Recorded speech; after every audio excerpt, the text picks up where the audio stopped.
la révolution IA générative au cœur de l'université. On pourrait rajouter des grandes écoles. C'est un vrai sujet d'intérêt pour nous tous. C'est un tournant technologique majeur que nous observons. Et l'émergence rapide de ces nouvelles technologies interroge nos pratiques, les compétences que devront avoir les ingénieurs formés dans nos universités et dans nos écoles, et plus globalement répondre aux défis qui sont nombreux. Donc l'enjeu de ces 2 jours est particulièrement impactant, et je tiens à commencer en exprimant ma profonde gratitude pour ceux qui ont rendu possible cet événement, en particulier Ardian et Enedis, qui sont nos sponsors et qui ont soutenu ce symposium via la Fondation, mais naturellement également le Conseil départemental, 3 Champagne Métropole et la région Grand Est. Et une mention peut-être spéciale pour le Conseil départemental qui nous a fait l'honneur d'offrir une superbe visite de la Cité du Vitrail hier soir en préambule à notre rencontre. Alors, quelques mots, je ne vais pas être trop long, mais je pense que c'est important aujourd'hui ce qui va se dire dans les ateliers, dans les keynotes, dans les rendus d'ateliers également et dans les interventions qui seront faites par les différentes personnes que je remercie et qui ont répondu positivement à notre appel. Ce que je voudrais juste dire en guise d'introduction, c'est qu'il y a finalement 3 grands acteurs sur ce volet de l'intelligence artificielle et son impact à l'université. Le premier, c'est l'enjeu pour nos étudiants, l'accès à la connaissance, à l'acquisition des compétences du post-bac jusqu'au doctorat. La formation de nos ingénieurs, nos doctorants, nos masters, vise à développer une utilisation à la fois utile, réfléchie et profondément éthique de l'intelligence artificielle. Et former ce que nous appelons des utilisateurs éclairés, autant que faire se peut, c'est-à-dire un étudiant qui soit capable, durant ses études, de dimensionner, qui ait appris à dimensionner correctement une base d'apprentissage et de déployer proprement des solutions technologiques. Le proprement est court dans la phrase, mais recouvre énormément d'aspects, des aspects déontologiques, des aspects éthiques, des aspects soutenabilité, des aspects énergétiques, des aspects accès à l'eau, etc., etc. Donc le proprement est très court en termes d'adverbes, mais il recouvre une réalité qui, elle, est extrêmement complexe. Donc du 2e au 3e cycle, nous devons, à travers les modalités pédagogiques que nous mettons en place, leur apprendre les modes d'usage intelligent de l'IA générative. Apprendre à apprendre avec l'IA, apprendre à apprendre avec l'intelligence artificielle et ne pas uniquement enchaîner les problèmes posés à l'IA, on écrit le prompt, on a une solution, on fait un copier-coller, on passe au cas suivant, et on se rend compte quand on fait ça au niveau neurosciences qu'on n'apprend strictement rien à la fin de la journée. Donc le apprendre à apprendre, par contre, avec l'IA est un outil intéressant, et je pense que dans les ateliers, ce sera développé. Pour nos doctorants, le défi se prolonge et s'affine, puisque l'IA, c'est une formidable opportunité aujourd'hui pour effectivement réaliser un travail de recherche, d'abord un travail de thèse et ensuite plus tard éventuellement un travail de recherche dans un cadre de recherche. C'est une opportunité gigantesque, mais avec des risques effectivement qui sont aussi considérables. Et je suis heureux qu'effectivement certains étudiants participent au symposium pour expliquer aussi l'usage qu'ils ont de l'IA aujourd'hui. Donc ils doivent, ces doctorants, apprendre à se servir de l'IA pour rédiger un article, un chapitre de livre, voire leur thèse, en garantissant toujours la qualité et l'éthique sur les données générées et la référence à notre humanité dans son entièreté. C'est-à-dire que l'IA, je m'adresse à des spécialistes, je pense, l'IA aujourd'hui, c'est des statistiques, des probabilités, des corrélations. Ça n'a pas de conscience, ça n'a pas autre chose. Ce n'est pas autre chose qu'un algorithme. Et donc, c'est un outil fantastique, c'est une sorte d'exosquelette qui permet d'aller beaucoup plus vite sur un certain nombre d'actions qui auparavant prenaient beaucoup de temps. Mais par contre, la validation de ce qui sort de l'IA et de la responsabilité de l'humain qui l'utilise. Et ça, c'est essentiel parce que c'est lui qui prend la décision aujourd'hui. Donc face à ces nouvelles pratiques, les deuxièmes personnes qui sont en première ligne, j'ai envie de dire, c'est les enseignants-chercheurs qui naviguent entre l'appropriation des outils et les nouveaux modes d'évaluation, puisque nos étudiants ne nous ont pas attendus pour utiliser l'IA. Donc quand on fait une évaluation aujourd'hui en tant qu'enseignant-chercheur, on se pose tous la question, ce qui m'est rendu, est-ce que ça vient de ChatGPT, Gemini, Mistral, ou est-ce que c'est la réflexion effectivement de l'étudiant, quel que soit son niveau? Donc le défi majeur pour nos institutions, c'est de soutenir les enseignants-chercheurs, de les soutenir activement pour qu'ils puissent intégrer sereinement l'intelligence artificielle dans leur pédagogie. Ça bouscule naturellement les modes d'évaluation. Et puis, l'enjeu pédagogique se déplace également. Il s'agit moins de tester la restitution d'un savoir brut ou d'une connaissance, mais plutôt de s'assurer que les étudiants acquièrent le regard critique nécessaire pour utiliser ces outils à bon escient. Il viendrait à personne aujourd'hui l'idée de dire à un étudiant « je te donne un problème et je t'interdis d'aller sur Internet chercher de l'information ». De même, aujourd'hui, l'IA, effectivement, permet un accès à la connaissance massif, immédiat, rapide, fluide.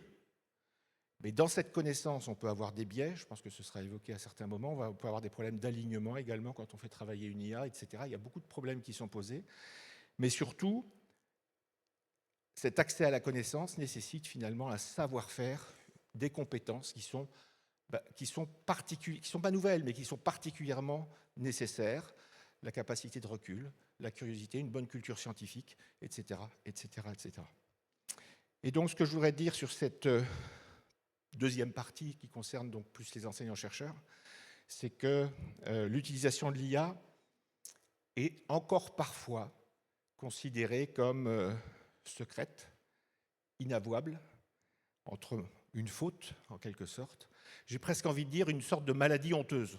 J'ai utilisé l'IA, mais je ne vais pas trop le dire parce que les gens vont considérer que c'est l'IA qui donne la réponse et que voilà. Non, je pense qu'effectivement, l'IA est un outil. Si vous faites du copier-coller, c'est une maladie honteuse. Mais si vous regardez, vous affinez ce que vous renvoie l'IA, vous le retravaillez derrière, ce n'est pas du tout quelque chose qui doit être mis sous le boisseau ou caché. Simplement, il faut le dire et le préciser. C'est un peu comme l'accès à l'Internet à la fin des années 90. On a commencé à utiliser l'outil. Je n'ai pas le souvenir qu'on avait une sorte de secret en disant j'ai été chercher l'information sur Internet. Et j'ai envie de dire, voilà, l'IA, il n'y a pas de raison davantage de considérer que c'est quelque chose qui doit être... Par contre, ça doit être précisé. Puis le troisième et dernier point, c'est l'enjeu pour, dans une université, tous les agents administratifs sur la simplification des processus. Et on est dans une véritable ébullition autour des thématiques de l'IA à tous les niveaux de nos établissements. L'administration est pleinement concernée par cette dynamique. L'introduction de l'IA dans les services administratifs modifie la manière dont nous collaborons, dont nous communiquons, dont nous échangeons. Et pour les agents administratifs, l'IA représente un levier absolument formidable pour simplifier les processus, automatiser des tâches qui jusqu'alors étaient très chronophages et optimiser la gestion des connaissances sur des données, des documents qui sont devenus massifs, complexes, hétérogènes. Donc, toujours viser à concevoir une IA adaptée aux utilisateurs qui devront être formés. Et là aussi, on a un devoir de formation pour accompagner les agents administratifs, pour supporter effectivement les collectifs de travail, pour les rendre plus efficaces, et non de diminuer la valeur et l'importance du travail humain. Donc cet événement est le fruit d'une véritable collaboration, d'un travail d'équipe et de réseau. Je tiens donc à saluer le groupe des universités de technologie qui a participé très activement à la construction de l'événement, à l'élaboration et à ses ambitions pédagogiques. Un immense merci également à nos partenaires du territoire qui s'engagent à nos côtés, l'URCA, l'Université de Reims-Champagne-Ardenne, le STP, l'EPF et bien sûr la Technopole de l'Aube en Champagne. Ensuite, je souhaite adresser, et je finirai là-dessus, mes plus vifs remerciements en interne ici à l'UTT, pour l'organisation d'un tel symposium. Ça demande une énergie folle.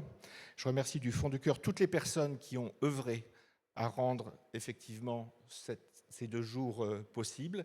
J'en vois. Alors je ne vais pas les citer parce qu'on oublie toujours quelqu'un, mais voilà, ils se reconnaîtront pour rendre cet événement possible en orchestrant la grande qualité, notamment de nos tables rondes, de nos keynotes et des ateliers interactifs. Merci enfin à la Fondation de l'UTT, à l'Institut ICIFT aussi, qui a financièrement participé à la direction de la recherche de l'UTT, à la coopérative pédagogique qui est présente, je les ai vus aussi ce matin, pour leur énergie sans faille dans ce projet. Je vous souhaite à toutes et à tous un excellent symposium, des échanges fructueux et des débats passionnants. Je vous remercie. Et donc, je vais inviter Stéphane Canu, qui est professeur donc, à l'INSA, qu'un certain nombre d'entre vous, à l'INSA de Rouen, qu'un certain nombre de personnes connaissent. Stéphane, tu as une compétence, une expertise reconnue dans le domaine de l'intelligence artificielle et du machine learning. On s'était croisés il y a quelques années dans différents contextes. Tu travailles sur ces sujets depuis plus de 30 ans. J'ai découvert, je ne savais pas que tu avais une formation d'ingénieur agronome, voilà, je ne le savais pas, mais que tu t'es vite intéressé aux mathématiques appliquées et à l'informatique et que tu avais fait, je ne le savais pas non plus, ta thèse à l'Université de technologie de Compiègne.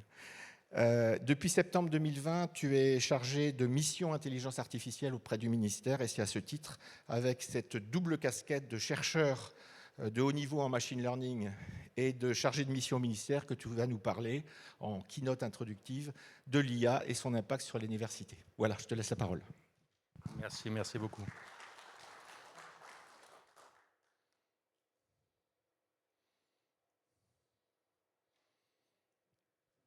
Du coup, vous pouvez mettre les slides de ma machine ?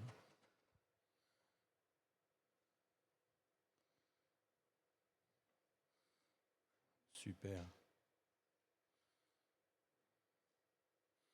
Ok, bonjour à toutes et à tous. Donc voilà, plaisir d'être ici. Merci pour l'invitation.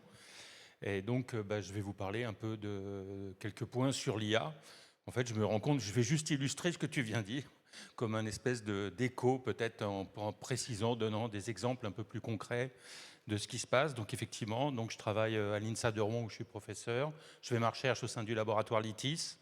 Et donc c'est à mi-temps, puisque l'autre mi-temps, je suis effectivement chargé de mission IA auprès de la DGRI au ministère de la Recherche, donc sur les volets recherche et innovation. J'ai voulu articuler la présentation en 4 points.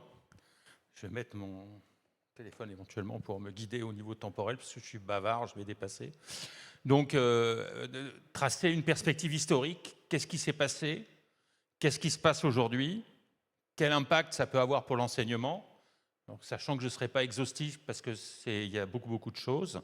Et vers où on va? Qu'est-ce qui risque de se passer demain?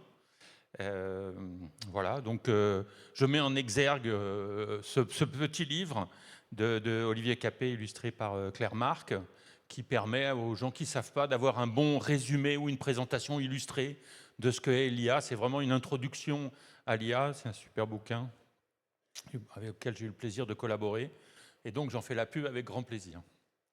Alors, qu'est-ce qui s'est passé hier dans l'IA? Alors hier, peut-être ça commence en 2012. Donc en 2012, pour moi, ça a été un premier choc, puisqu'en fait, je travaillais depuis déjà une trentaine d'années en machine learning à l'époque. Et donc, on avait fait des progrès, on a vu les réseaux de neurones, les machines support vector machine, on avait vu les arbres, etc.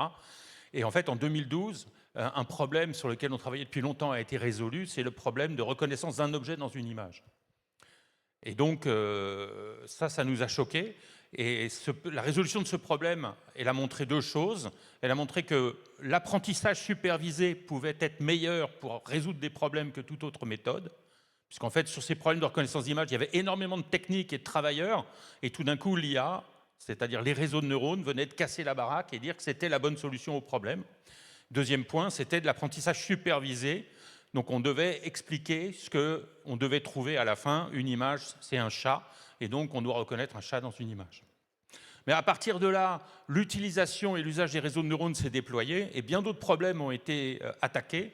Et le deuxième problème qui a été résolu en 2016, c'est le problème du Go, donc qui est un jeu de stratégie. Mais en fait, pour résoudre ce problème, il fallait utiliser toujours des réseaux de neurones, mais une autre technique d'apprentissage qui s'appelle l'apprentissage par renforcement, où on va effectuer tout un tas d'actions et à la fin, on a gagné, donc tout va bien. Et si on a perdu, il faut retrouver dans le passé où est-ce qu'on a fait l'erreur pour aller améliorer les choses. C'est-à-dire qu'on ne savait pas seulement superviser, reconnaître un objet, mais on savait planifier un ensemble de tâches. Donc là, pour jouer au Go, effet de bord, reconnaître un objet dans une image, je veux dire en Chine, ils ont trouvé ça bien, mais pas terrible. En revanche, gagner au Go, ça les a choqués profondément, parce que c'est un jeu ancestral qu'on pensait qu'était... Quand j'ai appris l'informatique, on m'a dit on pourra faire beaucoup de choses en informatique, mais jamais gagner au Go, parce que le jeu est trop complexe. Et en fait, c'est ce genre de barrière qu'on venait de casser en jouant au Go. Donc, apprentissage supervisé, apprentissage par renforcement. 2 ans plus tard, on va en fait rendre efficace un autre type d'apprentissage, qui est l'apprentissage auto-supervisé. En fait, c'est l'apprentissage, on n'a plus besoin de professeur pour apprendre, on va utiliser les données elles-mêmes pour apprendre, et c'est le cas du texte. Et en fait, la technique utilisée, elle est assez simple. On prend un bout de texte et en fait, on essaye de prédire le mot suivant. Donc en fait, on est supervisé parce que le mot suivant, on le connaît, mais on est auto-supervisé parce que personne n'a dit quel était le mot suivant. Il suffit d'aller récupérer des textes à droite, à gauche, et pour tous ces textes, d'aller prédire le mot suivant. Donc toujours des réseaux de neurones avec une architecture nouvelle, des modèles d'attention qu'on appelle des transformers. Donc c'est une architecture spécifique de réseaux de neurones. Le transformer, c'est le T de ChatGPT, transformer. Voilà. Et donc le système apprend à générer le mot suivant. Donc c'est pour ça qu'on parle de système génératif. Et ces IA sont juste des systèmes qui prédisent en fait le mot suivant. Bon, après, il y a d'autres systèmes de génératifs, des modèles de diffusion qui marchent très bien pour les images, les vidéos, qu'on essaie d'appliquer au texte, mais ça reste de la recherche. Et en fait, à chacune de ces innovations, en fait, il y a un article de recherche. Et le dernier que je voulais citer en 2020, c'est l'article donc, de Google sur les chinchillas, les lois d'échelle, qui disent juste, quand on veut entraîner un système avec des données, que ce soit en mode supervisé, renforcement ou auto-supervisé, plus on a de données, plus le système est grand, meilleurs sont les résultats. Et ça monte, ça monte, ça monte. En fait, c'est comme sky is the limit. Et donc, tout le monde s'est lancé dans une course au gigantisme, d'avoir des modèles de plus en plus grands, d'utiliser de plus en plus de données et d'avoir des résultats meilleurs. Donc là, on est en 2020 et on a cette loi d'échelle, on construit des systèmes de plus en plus grands et on a des systèmes qui savent prévoir le mot suivant. Et donc, on rentre le mot suivant et on peut construire des phrases ou des phrases. On jouait à l'époque avec ce genre de système. Et donc, tout le génie d'OpenAI, c'est d'avoir pu, à partir de cette idée, prédire le mot suivant, créer un produit qui a créé de la valeur. Et ce produit, c'est ChatGPT. Et donc, on peut dater l'arrivée de ChatGPT. Donc, 10 ans après ImageNet, moi, j'ai mon téléphone qui a commencé à sonner, qui m'a dit « Mais t'as vu ce truc là, c'est vachement bizarre, comment ça marche bien, etc. Essaye-le, etc. » Donc, il y a eu un vrai engouement de la communauté qui s'est lancé vers ce système. Et vous avez vu, entre 2018, on sait faire des systèmes qui prédisent le mot suivant. 2020, on monte dans l'échelle. Et là, 2022, il a fallu 2 ans, plus de 2 ans, pour construire un système qui soit un système industriel avec lequel on puisse converser. Parce que ce n'est pas le tout de prédire le mot suivant, mais il faut que ce mot suivant permette de construire des phrases, des discussions, qu'il se comporte correctement, qu'il soit aligné avec nos valeurs. Puisque, en fait, des chatbots, il y a eu des tentatives, il y a eu de Microsoft qui a été débranché au bout de quelques heures parce que le truc devenait raciste. En fait, ce n'est pas le tout d'avoir un système qui prédit, il faut qu'il soit bien aligné et qu'il prédise correctement, qu'il soit conforme en fait, à ce qu'on attend, nous, d'un système. Et en fait, il a fallu plus de 2 ans, 3 ans à OpenAI pour réaliser cela à travers différentes techniques. Donc, je les ai mis dans la boîte d'apprentissage. Apprentissage auto-supervisé pour créer un modèle pré-entraîné. Donc, pre-train, c'est le P de GPT. Donc, génératif parce qu'il génère le prochain mot. Pre-train parce qu'il est pré-entraîné à prédire le prochain mot. Mais qui dit pré-entraînement dit entraînement ensuite. Il est entraîné ensuite par 2 méthodes. Une méthode d'apprentissage supervisé où en quel cas on va le dresser à avoir certains comportements. Et donc, on va utiliser des jeux de données qui disent à telle question, il faut que tu donnes telle réponse. Et donc, c'est des jeux de données comme Instruct, qui sont des jeux de données de fine-tuning qui obligent, qui forcent le réseau de neurones à avoir un certain comportement par apprentissage. Donc, il l'a, mais des fois, il se trompe. Et ensuite, un deuxième approche, qu'on appelle l'apprentissage par renforcement. Là, on va utiliser des discussions sur le long terme pour forcer le réseau, l'amener à avoir des bons comportements. Et donc, le typique apprentissage, si vous avez utilisé les réseaux, de temps en temps, il vous propose deux solutions, il vous dit « mais laquelle tu préfères des deux ?» Et en fait, si vous répondez bah, « c'est celle-là », on va utiliser le fait que vous préférez celle-là pour modifier le réseau qui réponde mieux à vos demandes. Et ça, c'est des techniques d'apprentissage par renforcement. Voilà ce qui se passe, apprentissage par renforcement. Voilà. Donc, alors je me suis dit, c'est Spoutnik. Donc, j'ai demandé à Claude ce qu'il pensait de Spoutnik. Alors, je lui ai demandé de me faire 5 points en 4 mots. Il me l'a fait, mais il a été bavard, en fait. J'ai demandé de citer ses sources. Alors, il a cité ses sources presque partout, mais vous voyez, au premier, il n'a pas cité ses sources. Donc, il obéit, mais pas très bien. Ça dépend de ce qu'on lui demande. Voilà. Alors, ce qui est intéressant, c'est qu'à la fin, il me gronde. Il me dit, le moment Spoutnik, ce n'est pas forcément l'arrivée de ChatGPT, mais c'est plutôt DeepSeek. Parce que pour les Américains, c'est l'arrivée d'un modèle chinois qui soit à l'état de l'art qui les a traumatisés. Ils se croyaient seuls au monde. Mais en fait, l'IA, c'est effectivement les États-Unis, mais c'est aussi la Chine qui est très avancée. Je vous donnerai quelques exemples. Bon, l'Europe aussi, on est pas mal. On a pas mal de boîtes. Tu as cité Mistral, mais on peut citer Domine, l'entreprise italienne qui vient de gagner le concours européen de Frontier AI. Donc, il va disposer de moyens pour entraîner des gros systèmes.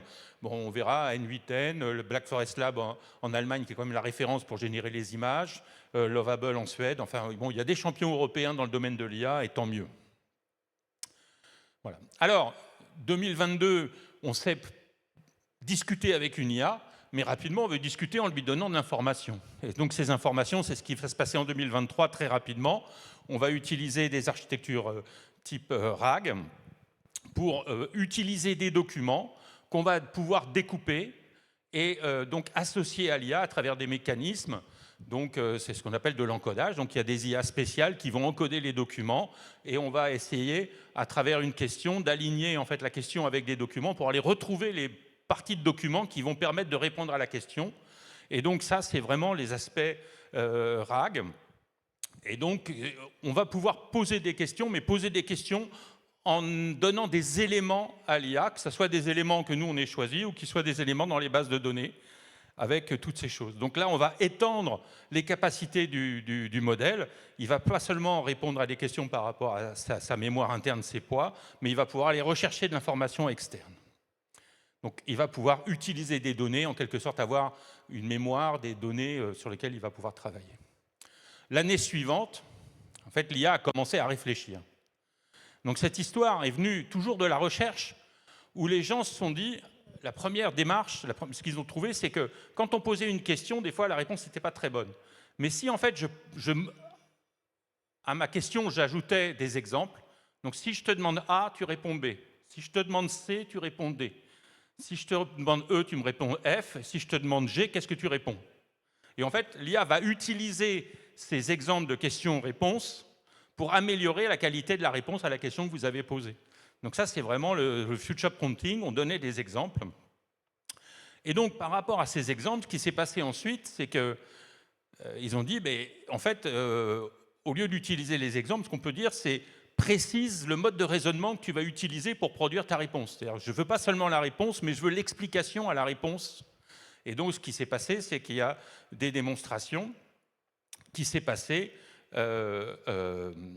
donc cette phase de raisonnement qui a amélioré en fait la réponse. Et à partir de là, donc les recherches continuent et au lieu de générer un seul raisonnement, essaye de générer plusieurs raisonnements pour amener différentes réponses et choisir la meilleure réponse. Vérifie ton raisonnement. Et qui dit raisonnement, le raisonnement, c'est raisonnement mathématique, j'y reviendrai tout à l'heure. En fait, on peut construire des problèmes sur lesquels on connaît le raisonnement exact et donc entraîner des systèmes à mieux raisonner à partir de ces problèmes, que ce soit des problèmes de génération de code informatique, puisque le raisonnement doit produire un programme qui fonctionne, ou des raisonnements mathématiques, puisque le raisonnement doit amener à la preuve d'un théorème dont on connaît l'énoncé.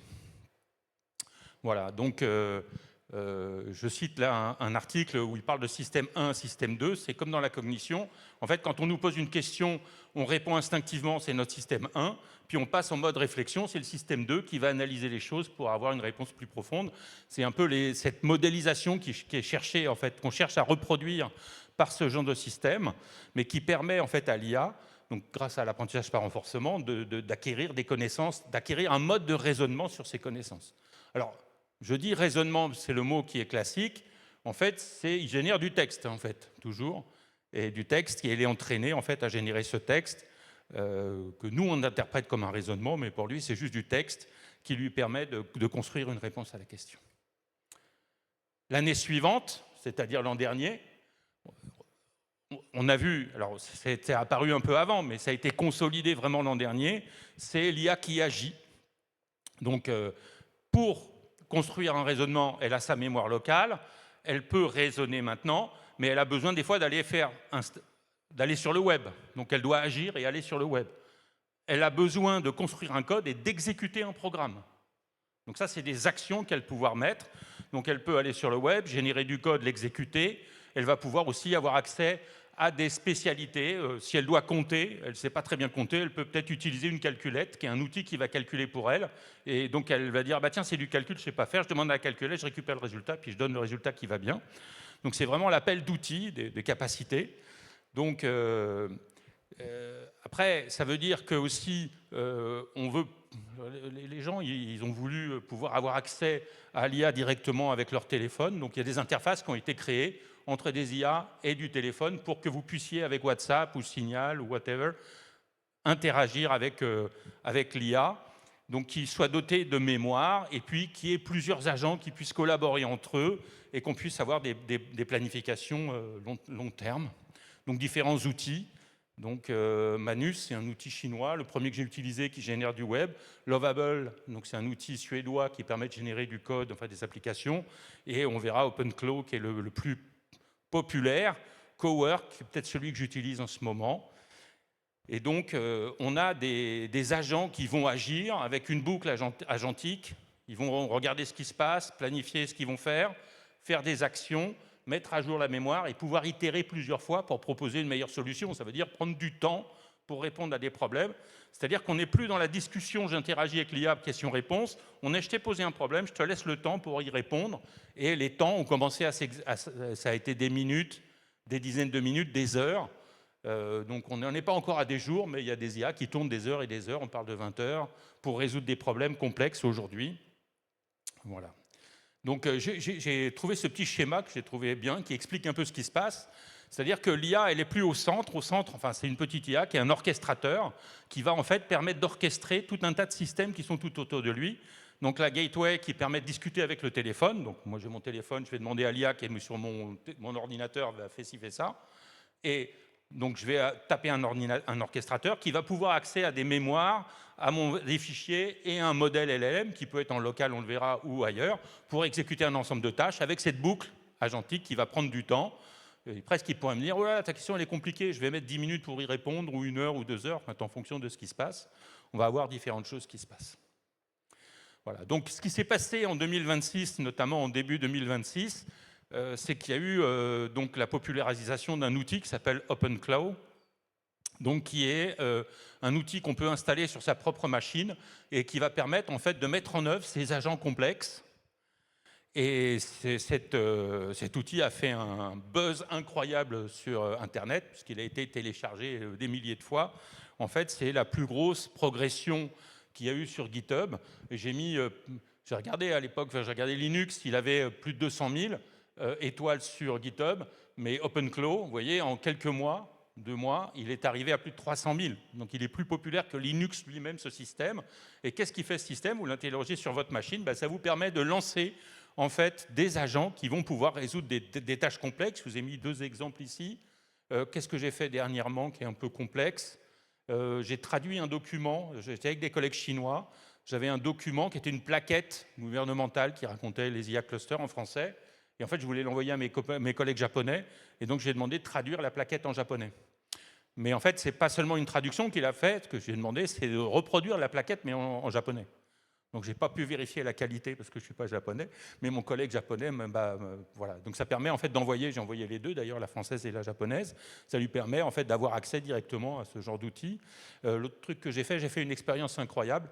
Donc, sur ma machine, j'ai demandé, pour vérifier si ça marchait, je lui ai dit, écoute, va sur mon compte Carrefour et je voudrais des yaourts bio 4 et tu les mets dans mon panier, s'il te plaît.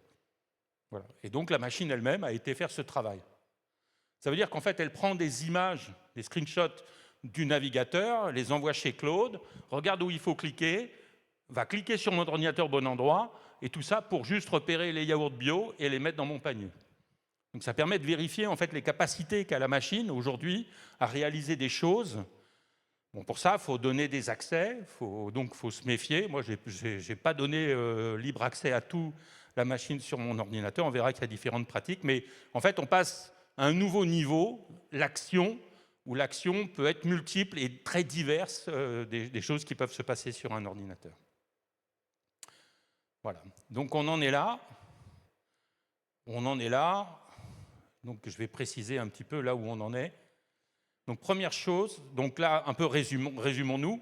Donc l'IA générative, c'est des réseaux de neurones principalement associés au langage naturel, mais on a vu qu'elle pouvait générer des images aussi ou de la vidéo. Donc on est passé des agents conversationnels qui pouvaient contextualiser, utiliser des données, c'est le RAG, qui pouvaient réfléchir, c'est les méthodes donc chain of thought de réflexion, qui pouvaient agir. Et cette année, une des évolutions, ça va être la personnalisation des choses. Donc en fait, quand je veux que mon ordinateur, la machine fasse ça, je voudrais qu'elle fasse des choses pour moi et garantir la sécurité pour les usages que je pourrais avoir. Et donc il y a tout un travail aussi qui est en voie vers ce qu'on appelle l'IA post-générative, qui serait d'autres types de réseaux de neurones qui vont être des modèles du monde, des world models. Donc l'exemple, c'est l'Amilab de Yann Lequin qui tend à aller vers des nouveaux modèles pour essayer de dépasser les limites de l'IA actuelle, parce que des limites, il y en a. Voilà. Et je voulais opposer aussi, ce qui se passe aujourd'hui, c'est l'opposition entre deux termes. C'est la vague de l'IA, où l'IA déferle et fait plein de choses, et en fait la bulle de l'IA, où finalement aussi il y a une médiatisation des effets de l'IA, et on survend les choses, et donc du coup on ne comprend pas, du coup on a peur. Donc en fait il y a une opposition entre ces deux termes, il y a à la fois une vague et à la fois une bulle, et il faut en prendre bonne mesure, et donc bien savoir ce qui se passe derrière, pour savoir exactement là où on est, les limites, et pas se faire bourrer le mou par des choses qui n'existent pas. Alors, le premier truc qui me semblait important de discuter, c'est comment on utilise l'IA. Parce qu'en fait, la plupart du temps, on l'utilise quand on ne connaît pas bien en mode 1, c'est-à-dire on va se brancher sur ChatGPT ou Claude ou Gemini ou le chat pour Mistral, et on va interagir avec un système sur le net ou avec le téléphone. Ok, c'est simple, c'est pratique, voilà. Donc on peut ouvrir un compte, c'est pas très cher des fois, etc. Mais mode 2, moi des fois j'ai besoin de faire des choses qui sont spécifiques pour le ministère, j'ai des données confidentielles, c'est impossible que je les mette sur le net. Donc j'ai besoin que sur ma machine ou sur mon téléphone, je fasse tourner des IA en local. Et donc là j'utilise des IA personnelles en local. Donc il y a plusieurs systèmes, donc Ollama LM Studio, moi j'utilise beaucoup LM Studio sur ma machine. Et donc je vais utiliser en local sur ma machine des IA. Donc LM Studio, c'est un environnement dans lequel je vais brancher différentes IA. Aujourd'hui, j'utilise beaucoup Gemma 4, il est très bien. Et je vais pouvoir faire plein de traitements d'IA en local sur ma machine. Donc le local, ça va me permettre donc, de ne pas mettre mes données à disposition et d'être économe en ressources, en moyens. Je n'utilise plus le réseau, j'utilise juste ma machine. Et donc là, c'est assez économe. Le problème, c'est que comme je n'ai pas les modèles cutting edge, on va le voir, je perds un peu en performance, mais pas tant que ça. Pour la plupart des usages dont j'ai besoin, c'est largement suffisant d'utiliser des modèles locaux. Voilà. Alors après, pour les professionnels, il y a d'autres modes d'utilisation. On peut utiliser des données auto-hébergées, donc avoir des systèmes, soit un data center privé ou un cloud privé qui permet d'avoir des systèmes plus gros en local et gérés par l'entreprise, ou alors on peut utiliser un cloud professionnel et dealer avec Azure ou AWS, ce qui rêve pour utiliser un data center privé et utiliser les données de manière privée. Voilà. Donc en fait, moi je n'utilise pas ni le 3 ni le... Alors, encore que le 3, on pourrait dire qu'au niveau français, on a un système qui s'appelle ILAS, qui s'apparente au 3, c'est-à-dire que ça nous permet d'avoir accès à une IA hébergée qui est garantie en fait, au moins au niveau qualité, sécurité de système. Mais j'utilise principalement le 1 et le 2. Et donc le 1, j'utilise Claude, surtout Donc pour la gentille génération de code, encore que dans le 2, j'ai généré du code qui était bien aussi, donc en local pour le 2. Et donc ça m'arrive même avec le 1 de générer du code que je vais pouvoir tourner sur ma machine avec les IA locales pour des raisons de sécurité. Alors l'IA locale, donc je vous ai dit que ça tournait sur ma machine, mais en fait aujourd'hui on voit arriver des nouvelles machines, des nouveaux appareils. Donc j'ai donné l'exemple du GX Spark ici, qui est une machine en fait proposée par NVIDIA avec un gros calculateur interne qui vous permet en local d'utiliser des IA. Et donc, il y a 128 gigas de mémoire, et donc un pétaflop, ça intègre directement en EmoCloud, qui est la version NVIDIA d'OpenCloud. Donc, vous avez de la gentique en fait qui est disponible. Et donc là, vous pouvez voir un système. Donc, alors, vous pouvez avoir accès par des câbles si vous voulez que ça va vite. Si vous n'êtes pas très pressé, vous pouvez avoir une connexion en Wi-Fi. Et donc, vous pouvez, dans un bureau, mettre une machine comme ça, et vous avez 4-5 personnes qui peuvent y avoir accès. Et donc, vous avez l'intérêt, c'est que vous avez une IA assez puissante et qui est locale, sur laquelle toutes vos données sont protégées. Donc, ça a un coût. Là, pour le coup, c'est 5 000 €. Après, vous pouvez imaginer des systèmes plus complexes et donc plus puissants qui permettent d'utiliser ça. Donc, j'ai pris ça. Donc, ça, c'est l'aspect hardware. L'aspect hardware évolue et permet en fait un usage personnel. Et donc l'usage personnel, je voulais l'illustrer aussi, il faut un réseau de neurones qui fait tourner, en fait, un LLM qui fait tourner tout ça. Donc aujourd'hui, les meilleurs, ils sont là. Alors vous voyez, ils sont noirs parce qu'ils sont propriétaires. Et les bleus, en fait, c'est les open source. Donc la première chose qu'on voit, c'est qu'en fait, le meilleur modèle qui vient de sortir, le GLM 5.2, il n'est pas si loin, il est presque aussi bon que les modèles payants. Donc aujourd'hui, vous pourrez pratiquement avoir des choses open source qui sont au niveau des payants. However, il y a un mais, la taille. En fait, ce modèle, il fait plus de 600 milliards de paramètres, c'est-à-dire qu'il fait, au bas mot, si vous le codez sur 8 bits, c'est 600 gigs, et en fait, le FP16, il doit faire 1 Tera 2, quoi.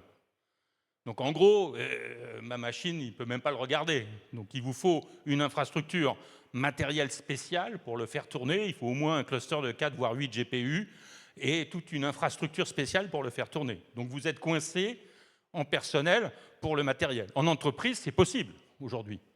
Et en fait, le fait d'avoir ce type de modèle, ça vous permet d'être en local et d'échapper en fait à donc déjà à vous enchaîner à à payer régulièrement des abonnements à nos collègues qui sont en noir.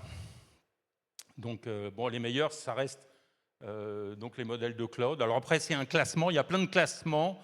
Celui-là, il n'est pas génial. Ce qui est bien, c'est l'interface graphique. Ça me permet de faire un beau schéma. Donc chacun a son classement, mais ça donne une idée, quoi.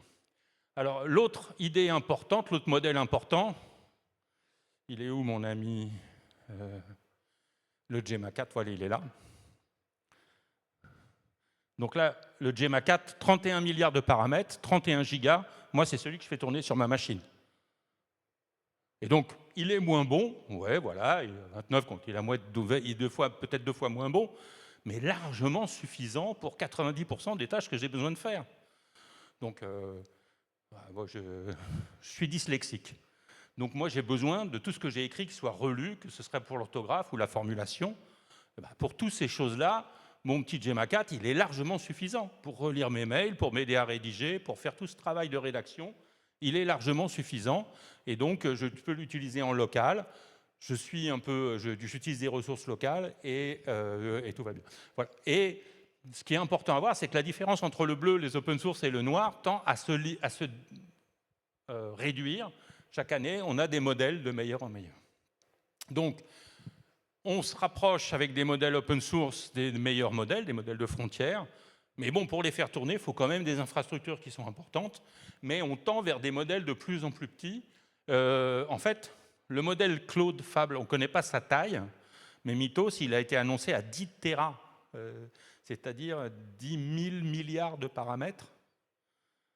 Donc on est à 10 000. Mon petit Gemma 4, il est à 31. 31 contre 10 000. Et on continue à essayer de réduire la taille des modèles tout en maintenant la performance. C'est-à-dire que j'ai un modèle qui est quand même très performant, mais qui est beaucoup plus petit. Voilà, ça c'est important. Alors, après, comment les utiliser en local? Donc j'ai parlé de programmation. Donc je peux programmer en vibe codant en demandant à Claude de m'aider à écrire des programmes, mais je peux aussi aider des outils. Et donc nous, on utilise un outil qui est très bien, qui s'appelle N8N, qui est un outil de prototypage rapide qui permet de construire toute une application juste à partir de graphiques et de connexions. Bon, c'est l'informatique, toujours des petits détails un peu tricky dans les programmations, mais on peut avec ça, et on l'a fait, développer des prototypes locaux d'IA. Donc c'est des outils qui aident à développer des systèmes d'IA, qui sont nos propres systèmes d'IA, et qui permettent d'être très efficaces. N8N, c'est un super outil. Donc allemand, c'est un outil européen qui est un peu leader sur le marché. Alors, je parlais de vibe coding, donc je donnais un exemple que j'ai fait avec Lovable. Donc, je travaille à l'INSA de Rouen, en Normandie.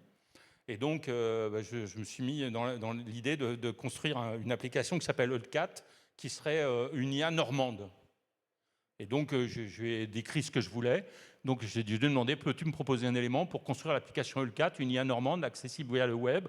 C'est un agent conversationnel spécialisé sur la région de Normandie, un portail capable de répondre aux questions sur son histoire, la géographie, la culture, etc. Donc, j'ai décrit tout ce que je voulais et j'ai laissé Lovable tourner. Et voilà ce qu'il m'a proposé. Donc, une interface avec une espèce de vache, pas terrible. Mais en fait, on voit l'interface ici. Donc on peut taper, donc on peut rentrer des choses tout en bas. Il y a des suggestions rapides, donc des spécialités, etc. Enfin, l'interface, elle était quelque chose. Ce qui est pas mal, c'est qu'une fois que j'ai eu cette interface, en fait, je l'ai exportée sur GitHub. Et je peux directement créer mon projet sur GitHub avec tous les fichiers et l'architecture qui va bien, qui va me servir de point de départ pour travailler. Alors je dis point de départ parce que voilà à quoi ça ressemble aujourd'hui Eulcat. Ça n'a rien à voir avec ce que vous avez vu tout à l'heure.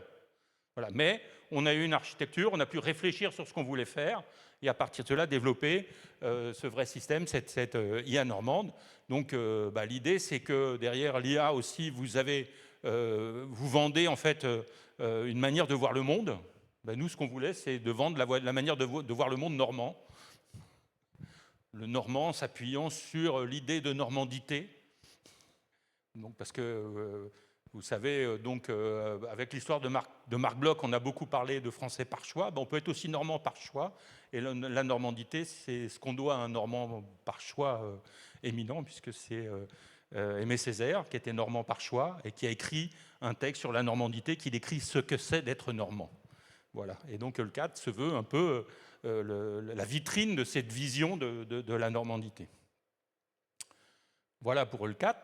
Alors, donc les limites, on en a parlé, je les répète ici. Donc, moi j'aime l'IA, vous l'avez vu, j'en suis un utilisateur. J'essaye d'être un utilisateur raisonné de l'IA en prétendant en comprendre les tenants et les aboutissants. Mais il y a des limites. Donc la première, c'est les perfs. En fait, ces modèles, ils ne sont pas parfaits, ils ont des limites. Il y a des choses qu'ils savent faire, d'autres qu'ils ne savent pas faire. On parle d'hallucination, en fait, c'est rien d'autre que des erreurs. Il se trompe, il n'est pas fiable dans ses réponses, sa manière de faire des choses. Il prédit le mot suivant en tirant des trucs au hasard, donc c'est pas terrible. On ne peut pas reproduire systématiquement. Il a des biais, j'en ai parlé sur la normandité. Enfin, si je lui demande de préparer un repas pour le midi, je sais pas, il va me dire un burger avec des frites. Non, moi je veux que ça soit une escalope à la crème avec une tarte tatin à la sortie, normand. Voilà, avec du cidre comme boisson, voilà ce qu'on veut, ce qui sorte, voilà. Donc, alors deuxième aspect, c'est le vrai coût. Donc c'est bien beau de demander à Lovable de générer un logiciel et qui tourne des heures et des heures, mais combien ça coûte en vrai? Et donc on voit apparaître, je commence à voir sur LinkedIn des gens qui disent « mais attends, j'ai fait tourner le truc, en fait le coût c'est 10 000 €, j'ai claqué 10 000 € en une journée, est-ce que c'est raisonnable, ça va pas, etc. » Donc en fait, c'est bien beau de faire tourner longtemps un système, mais ce système il part en mémoire, enfin en raisonnement, le raisonnement génère énormément de tokens, d'éléments de réflexion et ça peut coûter très cher. Le coût environnemental, on en a parlé, donc l'aspect énergétique, l'aspect eau. Donc là, je cite un travail récent, notamment avec Sacha Lucioni, là, qui travaille depuis longtemps sur ces questions. On essaye de mesurer précisément les impacts environnementaux de l'IA. Quand j'utilise de l'IA en local sur ma machine, l'impact n'est pas du tout le même. Et puis l'impact environnemental de l'IA, mais c'est aussi l'impact environnemental de TikTok ou de tout ce qu'on peut faire, ou de juste, voilà, enfin, c'est de l'éducation, envoyer des mails avec des gros fichiers attachés. Enfin, l'impact de l'IA, c'est une partie de l'impact de numérique qui nécessite en fait de comprendre en fait ce qui se passe pour en avoir un accès, une utilisation en fait raisonnable. Donc les problèmes de propriété intellectuelle, vous savez qu'il y a des procès en cours en ce moment, puisque en fait les grandes IA comme OpenAI, Anthropic, ont entraîné leurs IA sur toutes les données qu'il y avait sur le net, donc ils ont été scraper toutes ces données-là. Donc il y a des données qui ne sont pas libres de droit. Donc eux, ils prétendent qu'ils n'en font pas un usage commercial, ils ont utilisé one-shot, c'est dans le cadre d'usage raisonnable. Mais en fait, il y a des procès. Hein. Les gens dont c'est les droits disent non, vous n'avez pas le droit d'utiliser ces données. Et donc l'issue de ces procès va être très très importante pour l'IA.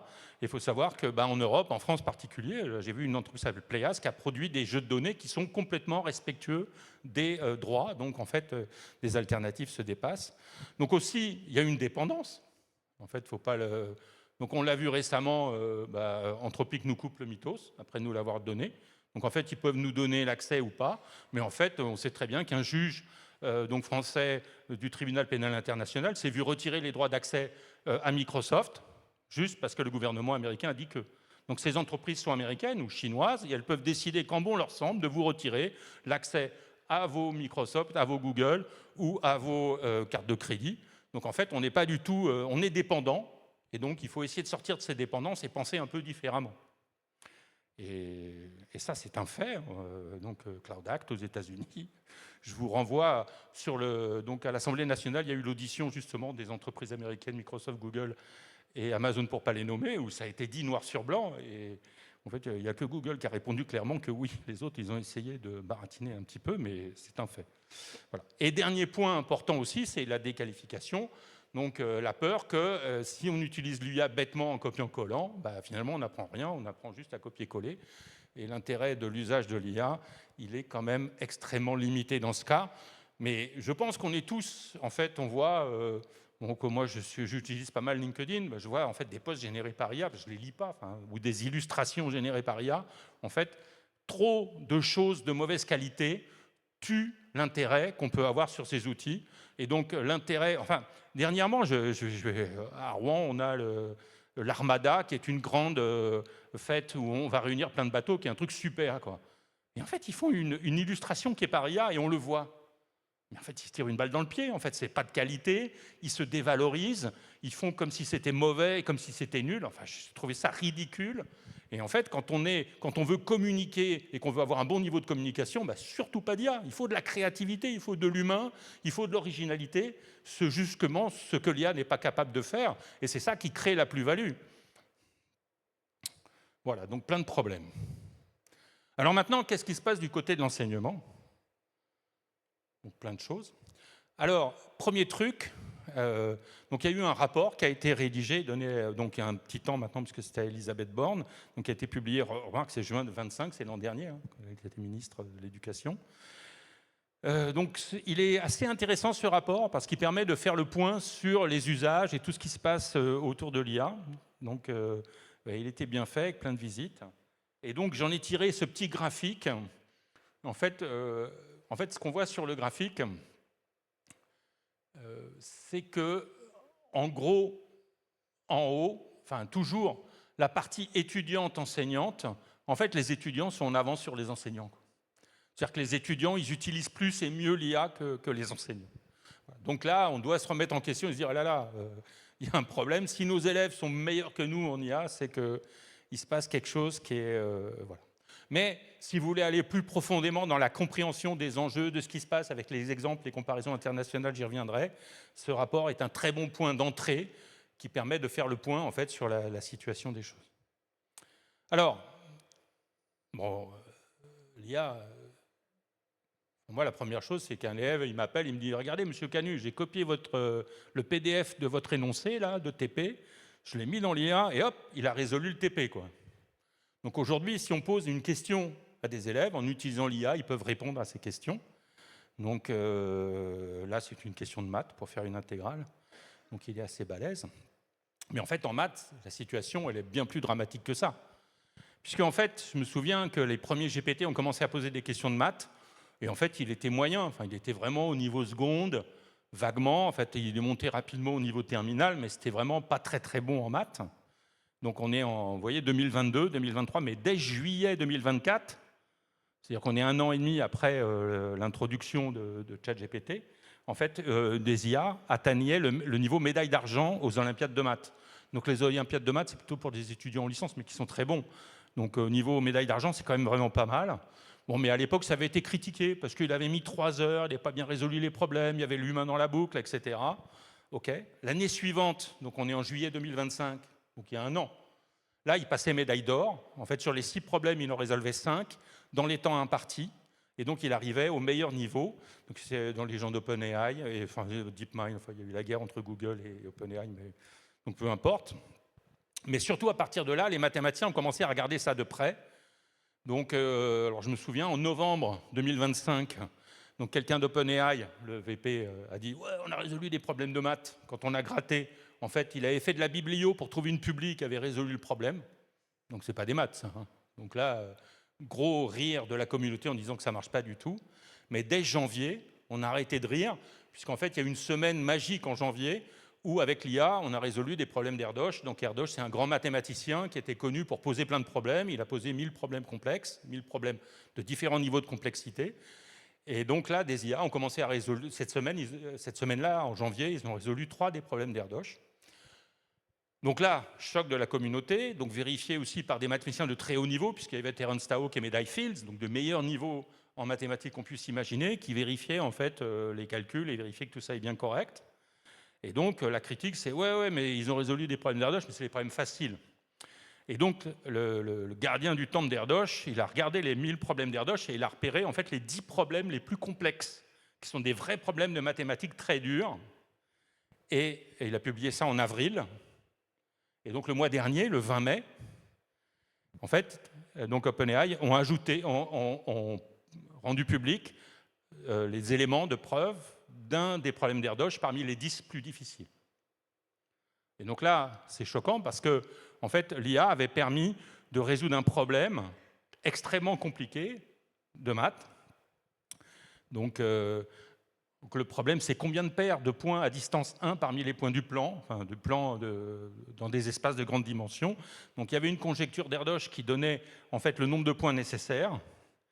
Et en fait, l'IA a invalidé cette conjecture en exhibant un contre-exemple. Donc il fallait déjà qu'elle ait l'idée que ça ne soit pas prouvé, mais démontrer l'inverse. C'est plus facile parce qu'il faut juste exhiber un contre-exemple.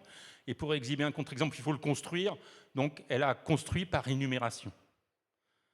Alors ça semble peut-être facile comme ça, mais pour vous donner une idée de la complexité de la chose, les gens d'OpenAI ont publié en fait les éléments de réflexion du système, parce que je vous ai parlé, hein, ils partent en mode réflexion avant de produire la preuve, et donc ils ont analysé la réflexion du système et ont publié un article qui explique la réflexion du système pour arriver à cette conclusion. Donc cet article qui analyse la réflexion et la rend publique et la simplifie, il fait 120 pages. Donc en fait, le raisonnement est extrêmement complexe, c'est un raisonnement mathématique de très haut niveau. Et donc, on voit que l'IA est passée en fait, du niveau 3e terminal au meilleur niveau de recherche en 3 ans. Et donc, ça va continuer, l'évolution est partie. Et donc, les maths, c'est super important. Voilà. Mais bon, il y a d'autres résultats qui sont très importants. En médicaments, on a un premier médicament qui a été validé. Donc, des essais qui sont positifs, donc sur des médicaments, donc le premier médicament validé, donc dans la lignée d'AlphaFold, c'est le prix Nobel. En météo, on commence à avoir des IA qui aident à améliorer la prévision du climat, c'est clair. Donc en matériaux, alors là, il y a eu des propositions, il n'y a pas encore de nouveaux matériaux qui ont été découverts, mais on y travaille fort. Et les maths, donc je vous ai montré un peu les évolutions des maths. Pourquoi c'est super important les maths? Parce qu'en fait, c'est le banc d'essai du raisonnement. C'est-à-dire que si on arrive à faire des grosses maths, c'est qu'on arrive à construire des raisonnements qui sont valides. Et si on sait raisonner, ben on va pouvoir l'appliquer à bien d'autres domaines que les mathématiques pour résoudre bien d'autres problèmes. Donc les autres domaines, c'est notamment l'ingénierie. On est une école d'ingénieurs, je suis enseignant en école d'ingénieurs. Ben, ces problèmes d'ingénierie sont fondamentaux. Donc j'ai vu donc, un des challenges de l'initiative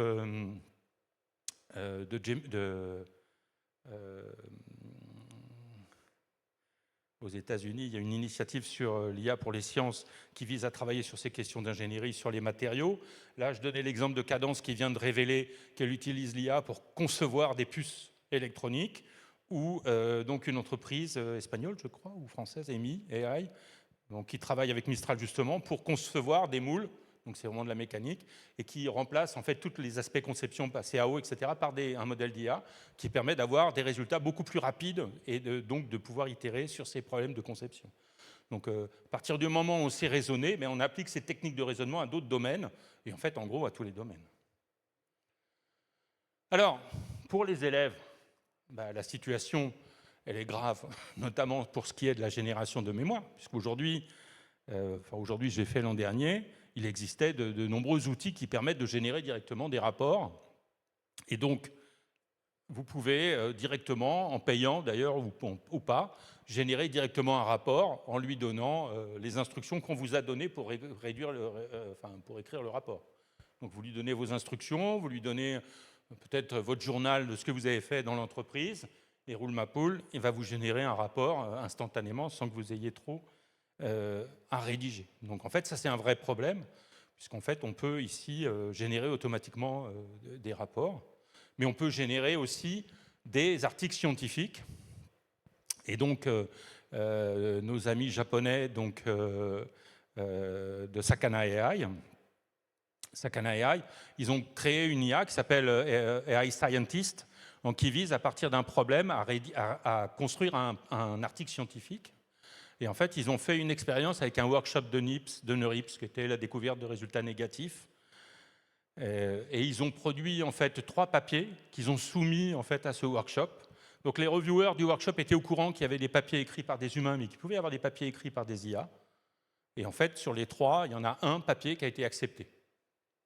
Et donc l'analyse de tout ça a éveillé la curiosité des gens de Nature qui ont publié en mars donc l'architecture de l'AI Scientist pour expliquer comment on pouvait générer directement un article scientifique à partir de questions.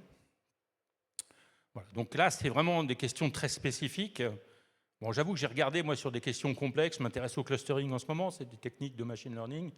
Et bon, c'est pas très bon quand même. Hein. Déjà, au niveau de la biblio, il faut vraiment arriver à le cadrer, il faut vraiment maîtriser les choses. Donc, ces histoires d'automatisation sont des choses complexes et difficiles à voir, il faut que ça soit spécifique. Alors, au niveau de l'élève, cette automatisation, elle va dans 2 sens, c'est toujours les 2 sens, c'est-à-dire privé-public. Là-bas, vous avez ChatGPT qui dit donnez-moi vos sous et moi je vais vous apprendre à apprendre, je vais vous servir de coach pédagogique, etc. Mais de ce côté-là, vous avez la Khan Academy ou des gens qui, dans le public, essayent de manière gratuite de vous aider aussi à apprendre. Donc il y a d'autres systèmes qui existent, comme le Stanford Tutor Copilot, c'est-à-dire, donc c'est l'idée de pouvoir, pour un élève, discuter avec un système qui va l'aider à comprendre ou à apprendre effectivement ce qui se passe en interagissant avec lui. Bon, ces systèmes ne sont pas satisfaisants encore aujourd'hui, je trouve. Bon, peut-être parce qu'on ne sait pas très bien apprendre comme ça, en interagissant avec les choses. S'il faudrait apprendre peut-être à interagir, mais je ne les trouve pas satisfaisants. Mais il y a beaucoup de travaux dans ce domaine de l'IA au service des élèves. Donc de l'IA au service des chercheurs aussi, puisque donc en Chine, les chercheurs ont accès à ce système Science One 100. Donc il y a une interface, donc on reconnaît, c'est comme si c'était un chat GPT, mais c'est un chat GPT spécialisé en biologie, vous voyez, puisque en fait il vous permet d'accéder à des systèmes ou des bases de données d'interaction protéine-protéine, ou de regarder des aspects d'analyse multidimensionnelle de protéines. En fait, il a des spécialités qui sont liées en fait à l'IA, et derrière vous avez un système, donc qui est le système S1, qui a été développé par une spin-off. Je crois que c'est les gens d'Alibaba, mais je ne sais pas. Mais en tout cas, ils ont pris le modèle DeepSeek qu'ils ont appliqué à la science. Donc, c'est un modèle multi-usage qui permet en fait d'effectuer beaucoup de choses. Donc, en fait, l'idée là-bas, c'est de donner à tout chercheur l'accès à un modèle qui soit souverain et qui maîtrise en fait les choses. Voilà. Alors, l'IA au service des ingénieurs, c'est l'aide à la visio aussi. Donc, en fait, le système c'est Clouley, il a été développé par un élève de Georgia Tech, je crois. En fait, lors de son entretien, il enregistre directement les questions qu'on lui pose et l'IA affiche directement sur son écran les réponses qu'il lui propose. Et donc, je crois qu'il a eu, grâce à ça, il a eu un entretien, je ne sais pas si c'est avec Amazon, en fait, il a eu un entretien avec une grosse boîte. Et quand il a révélé qu'il avait triché par le système, on lui a refusé son stage. Mais donc, il a monté sa boîte et aujourd'hui, c'est un système très utilisé. Donc, ça veut dire qu'en visio, quand vous discutez avec quelqu'un en visio, cette personne peut afficher directement la discussion et les réponses qui lui sont fournies en fait, par l'IA pour accélérer ces discussions. Donc, pour nous, moi, je l'utilise aussi pour préparer mes examens. C'est la barbe, préparer les examens. Donc, en fait, je vais rentrer mon cours dans un système. Là, j'utilisais Notebook-LM, par exemple. Puis, je lui dis, à partir du cours, vas-y, génère-moi des exemples de questions que je pourrais poser examen. Donc, des fois, je lui donne mes anciens examens pour que ce ne soit pas les mêmes questions. Enfin, voilà. Donc là, ça peut nous faciliter un peu le travail. Et l'examen, on peut le générer directement aussi en LaTeX, avoir les choses qui vont bien en fonction des formats précédents. Donc, je reprends après ce qui se passe au niveau des enseignants. Donc, les mathématiciens, là, c'est Terence Tao qui dit il faut changer les problèmes, la manière de réagir et d'interagir avec le système. Donc, en gros, tout l'enjeu central, c'est pas d'interdire ou d'autoriser, etc., mais d'apprendre en fait à collaborer avec l'IA et de travailler avec elle intelligemment. Donc, j'ai eu l'exemple d'un collègue donc physicien qui disait c'est une approche, on est comme le centaure, vous savez, mi-homme, mi-cheval. Mais là, c'est mi-homme, mi-IA. Mais il ne faut pas qu'on soit trop IA, il ne faut pas qu'il y ait trop de cheval, mais il ne faut pas qu'il y ait trop d'hommes non plus. Il faut qu'il y ait suffisamment. Et donc, il faut avoir une approche équilibrée entre l'homme et le cheval et le centaure pour pouvoir réaliser tout ça. Donc, face à ça, des propositions de charte ont été faites. Donc, il y a une charte de l'enseignement supérieur qui est très bien, mais elle fait quand même 17 pages. Donc, c'est difficile à lire et c'est difficilement applicable. En fait, on s'y perd, même si tout ce qu'il y a dedans est vraiment très bien et très raisonnable sur la transparence, donc l'éthique, les recommandations, enfin, toutes des choses qui sont très, très bien. Mais en fait, ce qui m'a frappé dernièrement, c'est que j'ai été voir le cours à Stanford, donc CS 336, où là, carrément, ils recommandent un certain nombre d'outils pour certaines tâches. Donc, vous voyez déjà, en fonction de ce que vous voulez faire, ils recommandent différents types d'outils. Donc, il n'y a pas une seule IA, mais en fonction de ce que vous voulez faire, vous pouvez utiliser différents types d'IA, que ce soit pour faire du code ou développer des agents. Voilà. Et alors, associé à ça, ils donnent des guidelines qui sont très simples sur ce qui est permis et ce qui est interdit. Donc, vous pouvez faire du debug, clarifier, faire de la recherche de littérature ou améliorer un texte, ça, c'est permis. Ce qui est interdit, c'est d'utiliser des agents pour faire des choses de manière autonome, de générer carrément la solution à des problèmes. Ça n'a pas d'intérêt. Donc, en fait, là, on voit quand même des points très précis et des guides très précis que les étudiants peuvent s'approprier, à savoir ce qui est faisable ou pas faisable. Et ce qui est intéressant aussi, c'est des obligations de transparence. Donc, quand on a une interaction significative, pas pour un truc de détail, mais là, on doit en faire référence dans son document.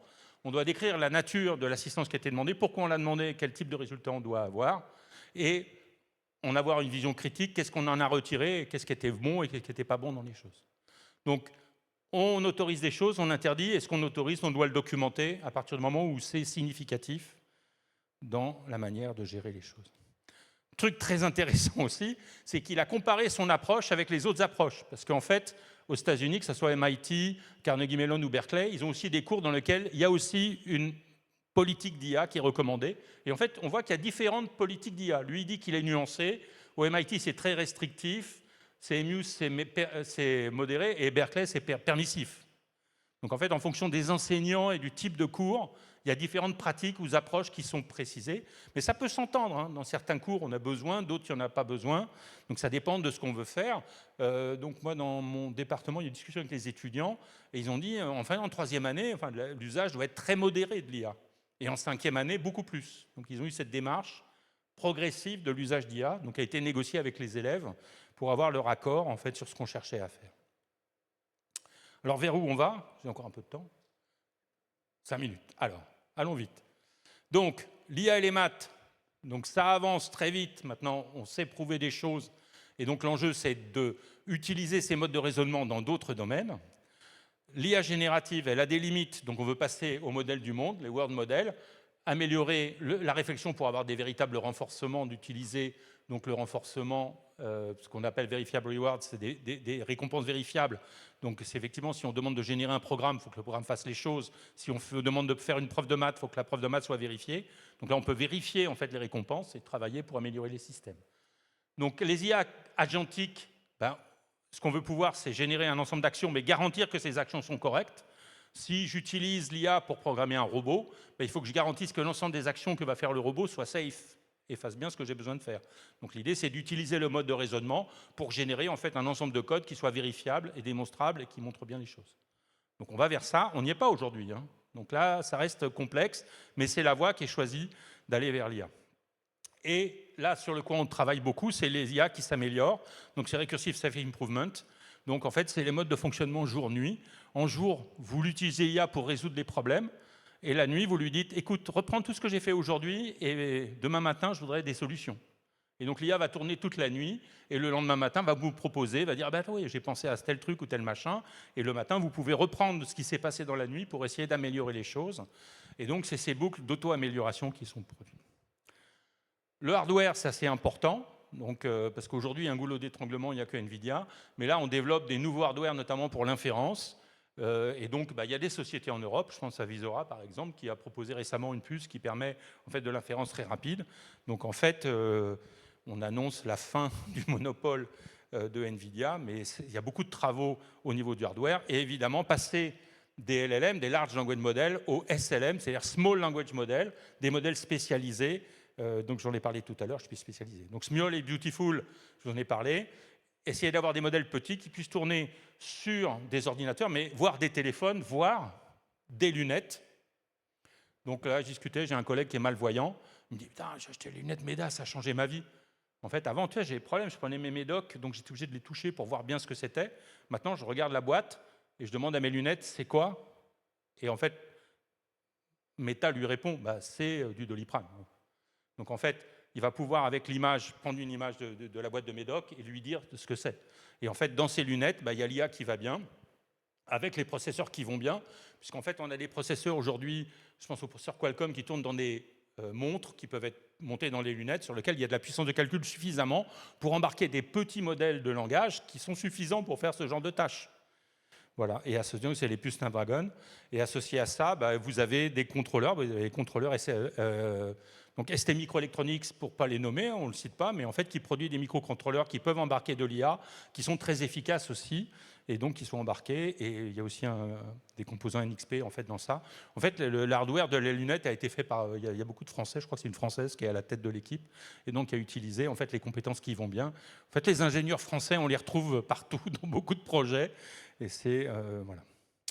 Donc l'IA dans le smartphone, donc je vous renvoie à la keynote de Google en 25 où le gars discute avec son téléphone pour réparer son vélo.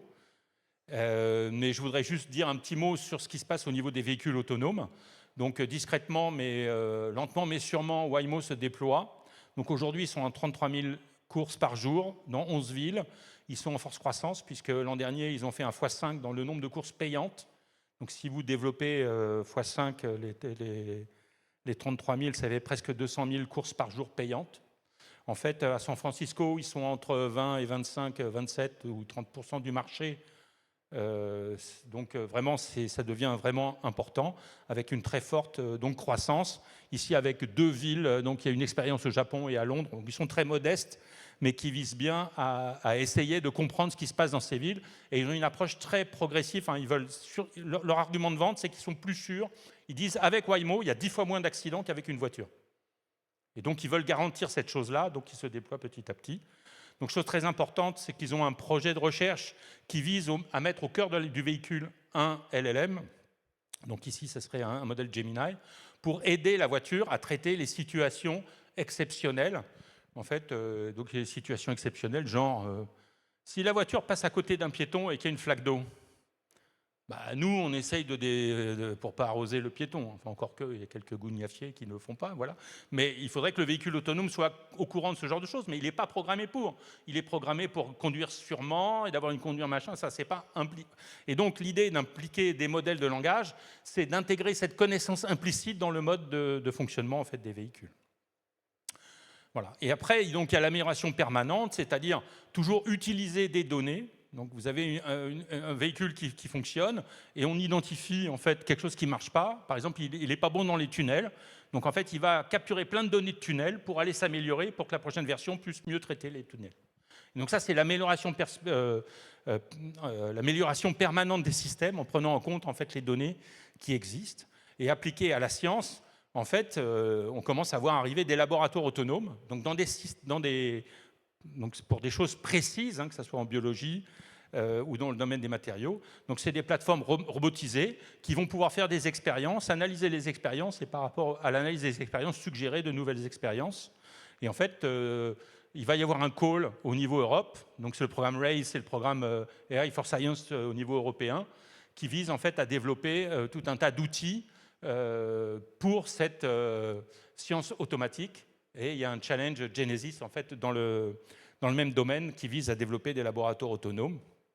Donc c'est une tendance de fond. Voilà.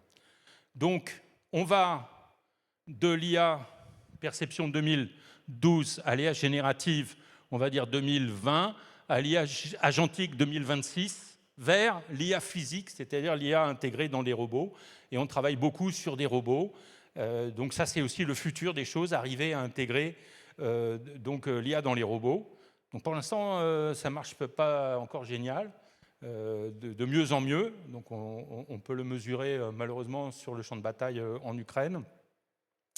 Et donc des grands enjeux sont liés en fait à l'intégration de l'IA sur ces... Voilà. Donc je passe sur les world models et sur le storytelling pour conclure.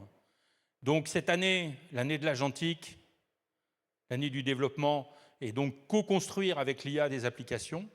Donc, je pense qu'on n'est pas encore complètement mûr pour ces niveaux d'autonomie qu'on voudrait voir arriver. Et le plus difficile pour moi, c'est cette évolution permanente. C'est-à-dire quand j'ai l'impression d'avoir compris quelque chose, je me fais dépasser.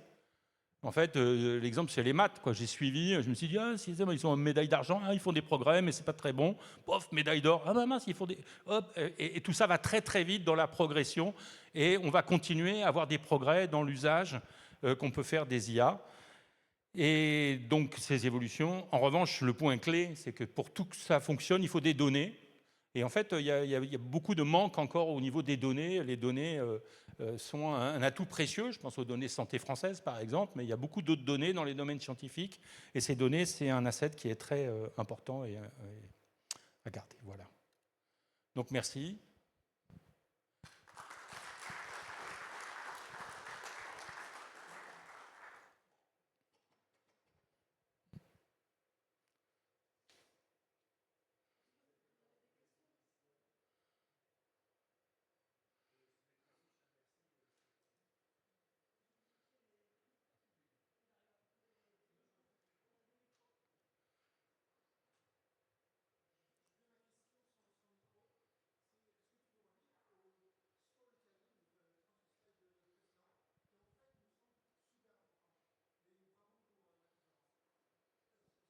Voilà. Donc, c'est vrai qu'en IA, il y a beaucoup d'annonces qui sont faites. Et en fait, les annonces, j'essaie de gratter toujours et de les mettre en œuvre pour voir si c'est vrai ou si c'est pas vrai. Enfin, je sais pas, j'ai vu la dernière conférence de NVIDIA, elle a annoncé plein de trucs, mais en fait, ça sera disponible que dans 1 an. Et on ne sait pas si ce sera 1 an ou 2 ans, on ne sait pas ce qui sera réalisé ou pas. Et en fait, derrière ces annonces, il y a bien souvent des enjeux financiers. Et derrière, ce qui s'est passé autour de Mythos, machin, enfin, il y a toujours des enjeux financiers très importants. Et la communication financière, en fait, vient noircir, enfin, vient rendre floue la communication réelle. Donc, je reviens à cette idée de bulle ou de vague. Il faut comprendre en fait ce qui se passe, le mesurer, l'expérimenter soi-même pour bien voir ce qui se passe et faire attention aux des annonces trop optimistes ou trop pessimistes.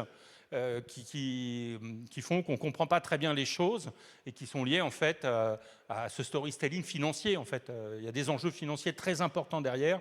Donc, on vous raconte des histoires qui sont liées en fait à ces enjeux financiers autour de l'IA.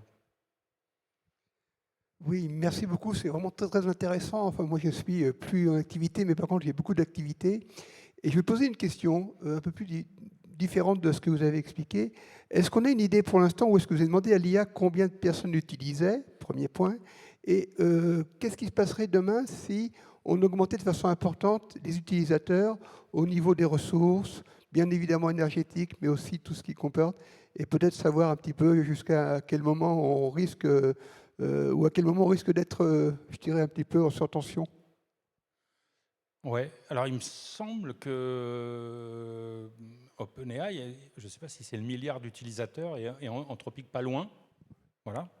Et là, vous l'aurez compris, en fait, comment avoir un rapport raisonnable à tout ça, ben, c'est aussi des enjeux locaux. C'est-à-dire que si, et bientôt, on pourra faire tourner des IA en local sur son téléphone, et donc quand vous interrogez une IA en local sur votre téléphone, ça coûte moins cher que même faire une recherche Google. Et moins que scroller, si vous faites une vidéo TikTok, ça coûtera beaucoup plus cher que de faire une recherche IA en local sur votre téléphone. Donc en fait, les systèmes aujourd'hui évoluent. Vous voyez, ce système agentique permet, à partir d'une question, d'orienter la réponse. Cette question est simple, je vais pouvoir y répondre en local. Cette question est moyenne, je vais faire en local, mais j'ai besoin de faire une recherche sur le web. Cette question est complexe, là, je vais à l'extérieur, je vais faire fonctionner un agent, et là, ça va coûter cher. Mais pour moi, il faut faire payer. Si ça coûte cher, on fait payer à l'extérieur. Et en fait, si on fait payer le juste coût de l'IA et qu'on utilise des systèmes qui, en fonction de la complexité de la question, vont répondre soit en local, enfin, vont ajuster le type d'IA qui doit répondre à votre question, à ce moment-là, on aura une manière de justement gérer ces problèmes environnementaux. C'est vrai qu'aujourd'hui, donc dans la démarche financière, rendre gratuit et accessible à tous pratiquement ces IA, c'est complexe. Enfin, moi, j'utilise des fois des choses. J'ai payé un abonnement à Claude, je paye 20 € par mois. Et en fait, des fois, j'utilise juste une question, ça coûte 100 ou 200 €. Ce qui paye derrière. Il y a bien quelqu'un qui paye en fait ce surcoût, et tout ça n'est absolument pas normal. Donc, faire payer le coût et utiliser ce dont on a besoin en local, les IA.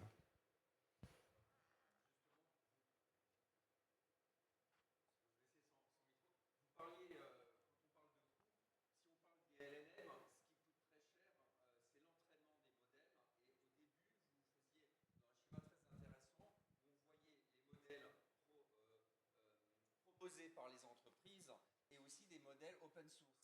Ma question, c'est les modèles open source, parce qu'il faut aussi de l'argent pour les entraîner. Comment sont financés l'entraînement des modèles open source? Donc oui, il faut des moyens de calcul. Donc en France, nous avons un superordinateur qui s'appelle Jean Zay, donc, qui est un supercalculateur qui a permis notamment l'entraînement de Bloom, qui a été le premier modèle open source LLM.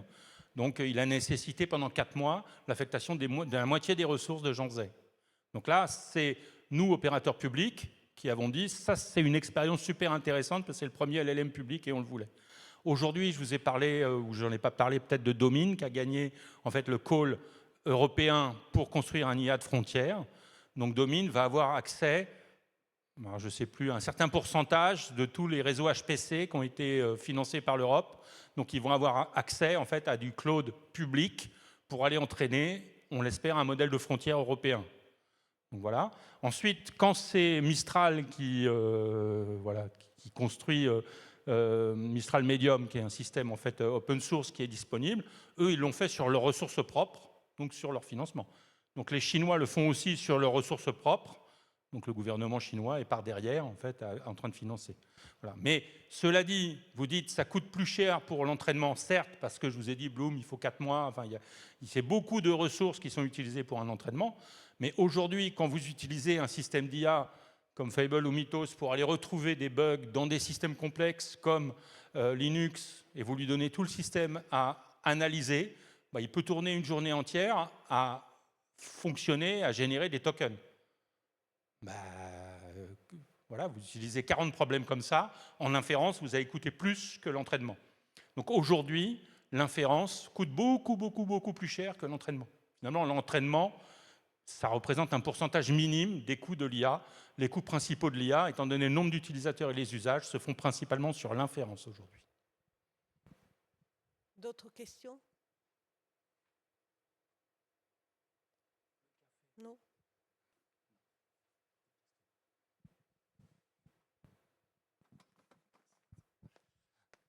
Bonjour, merci pour la présentation qui est absolument brillante. Justement, j'étais surpris d'entendre que l'inférence coûtait plus que l'entraînement, donc ça, j'étais pas au courant, donc merci. Mais moi, j'avais toujours cette impression qu'un des coûts cachés, c'est qu'il y a une explosion un peu combinatoire des entraînements de modèles, que tout le monde y va de son propre entraînement de modèles, et puis ils en font des nouveaux tout le temps. Enfin, j'ai l'impression que j'ai essayé de voir combien de GPU avaient été fabriqués. Enfin, voilà, est-ce qu'on a des chiffres sur ça? Alors, ouais, non, pas directement, mais effectivement, on va dire qu'il y a deux courses en ce moment. Donc il y a la course, ce qu'on appelle au modèle de frontière, c'est-à-dire les modèles généralistes qui sont les meilleurs du monde. Et donc, ouais, effectivement, il y a eu un pas franchi par le Mythos et Fable 5 au niveau... mais il y a très peu de compétiteurs. Hein.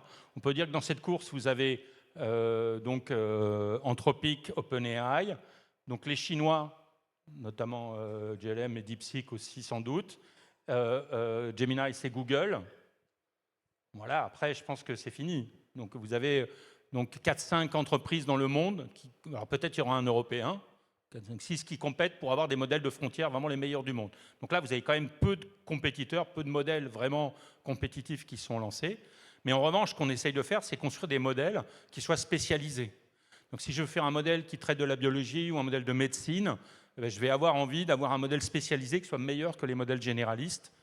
Donc c'est compliqué, c'est pas toujours vrai. Des fois, on travaille sur les modèles spécialisés. Moi, je travaille sur un modèle normand, par exemple. Sur certains points, il n'est pas encore au niveau des modèles généralistes.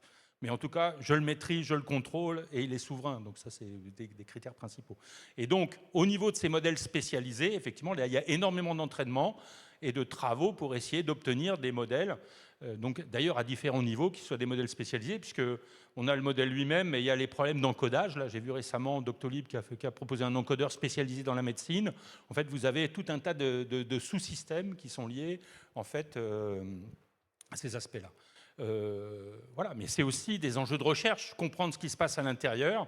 En fait, en France, on a développé des modèles aussi, donc utilisé Jean Zay pour développer des modèles qui sont complètement transparents, où on essaie de comprendre ce qui se passe. C'est vraiment des outils de recherche.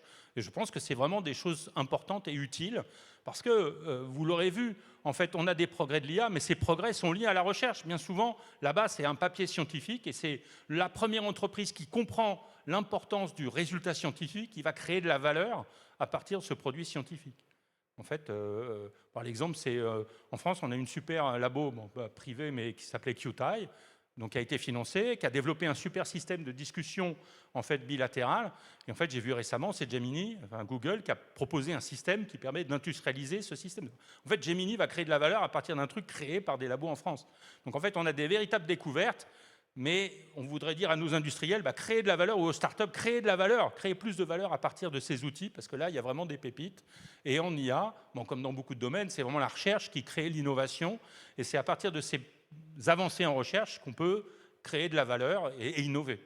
Et plus les entreprises sont proches de la recherche, et en IA, c'est net, plus elles auront des avantages par rapport aux autres, parce qu'elles seront à la pointe de ce qui se passe et elles comprendront le mouvement. Donc en fait, là, en IA, plus que dans d'autres domaines, le rapprochement entre recherche et innovation doit être fait, et de collusion. On va clore. Merci beaucoup, on va l'applaudir. Merci.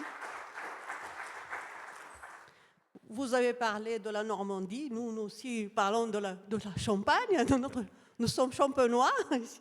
Voilà, donc je vous remercie beaucoup pour par rapport à ces éléments-là. Donc, petite bouteille de champagne de notre territoire troyen, de l'Aube, au bois.